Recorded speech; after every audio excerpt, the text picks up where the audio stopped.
श्री स्वामी समर्थ. स्वागत आहे तुम्हा सर्वांचे माझ्या आजच्या व्हिडिओमध्ये. तर आजचा व्हिडिओ खूपच खास असणार आहे, कारण आजचा व्हिडिओ आहे मकर संक्रांत आणि एकादशी एकाच दिवशी आल्यामुळे आपल्याला खूप काही प्रश्न पडलेले आहेत व त्या सर्व प्रश्नांची उत्तरे मी तुम्हाला या व्हिडिओमध्ये थोडक्यात सांगण्याचा प्रयत्न केला आहे. तर एकादशीला काय करावे, उपवास करावा का, नैवेद्य काय दाखवावा, खिचडीचे दान करावे का, त्याचबरोबर मकर संक्रांत आणि एकादशी एकाच दिवशी आल्यामुळे यावर्षी मकर संक्रांत कशी साजरी करावी, या सर्व प्रश्नांची उत्तरे मी या व्हिडिओमध्ये दिलेली आहेत.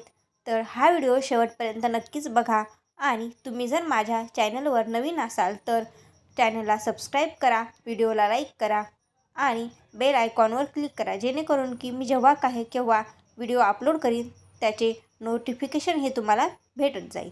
तर सुरुवात करू आजच्या व्हिडिओला. तर यावर्षी मकर संक्रांत आणि षटतिला एकादशी एकाच दिवशी आल्यामुळे अत्यंत लाभदायक आणि पुण्य मिळवून देणारा दिवस आपल्या आयुष्यामध्ये आलेला आहे.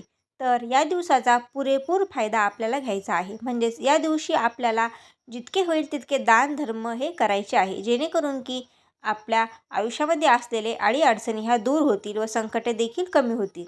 तर षटतिला एकादशीचे महत्त्व काय आहे ते आपण जाणून घेऊ. तर षटतिला एकादशी म्हणजे 6 प्रकारे तिळाचा वापर करणे.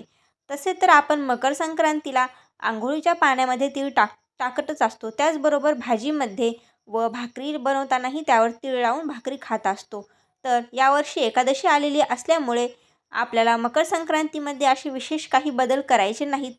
तर यावर्षी आपल्याला संक्रांतीच्या दिवशी 6 प्रकारे तिळांचा वापर हा करायचा आहे, कारण षटतिला एकादशी आली आहे. तर 6 प्रकारे म्हणजे कसे वापरायचे, तर तिळाचे दान करायचे, तिळाचा होम करायचा, तिळाचे तर्पण करायचे, तीळ आंघोळीच्या पाण्यात टाकायचे, तीळ खायचे आहेत व तिळाचे उटणे लावायचे आहे. या प्रकारे आपल्याला 6 विविध प्रकारे तिळांचा वापर हा षटतिला एकादशी आणि मकर संक्रांतीच्या दिवशी करायचा आहे. तर षटतिला एकादशी आलेली असल्यामुळे या दिवशी खूप जणांना प्रश्न पडत आहे की उपवास करावा का, देवाला नैवेद्य आपण जसा दरवर्षीप्रमाणे दाखवतो तर तो नैवेद्य दाखवावा का, पुरणपोळी तिळगुळाच्या पोळ्या बनवाव्या का व त्या आपण सेवन कराव्या का.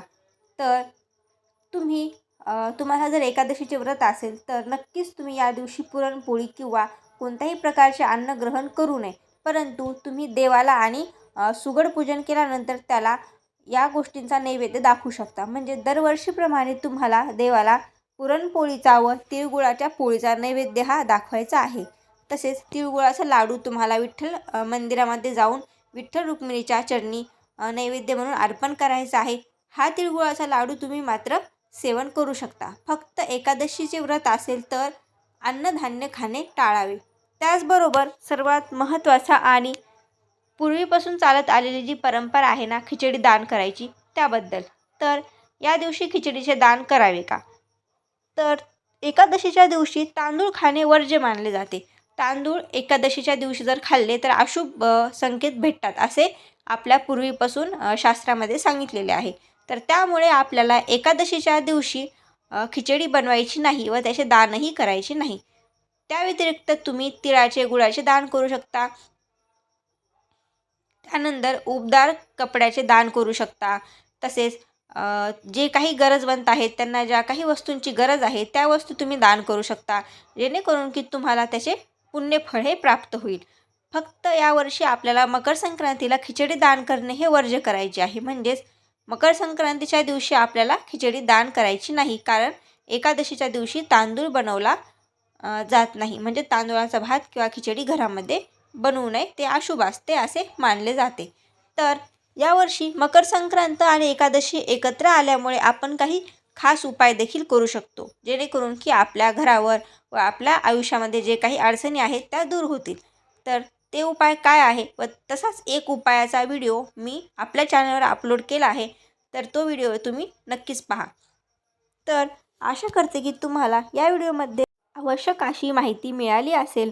तर यावर्षी मकर संक्रांत काही वेगळ्या प्रकारे नाही साजरी करायची. फक्त ज्यांना कोणाला एकादशीचा उपवास आहे त्यांनी पुरणपोळीचा नैवेद्य देवाला दाखवायचा, परंतु स्वतः खायचा नाही आहे आणि खिचडीचे दान हे करायचे नाही. फक्त या 2च गोष्टींचे आपल्याला काळजी घ्यायची आहे. बाकी मग जशी आपण दरवर्षी संक्रांत साजरी करतो तशीच संक्रांत यावर्षीही आपल्याला साजरी करायची आहे. तर पुन्हा भेटू अशाच एका व्हिडिओमध्ये. तोपर्यंत तुम्हा सर्वांना मकर संक्रांतीच्या हार्दिक शुभेच्छा. तिळगुळ घ्या, गोड गोड बोला. श्री स्वामी समर्थ.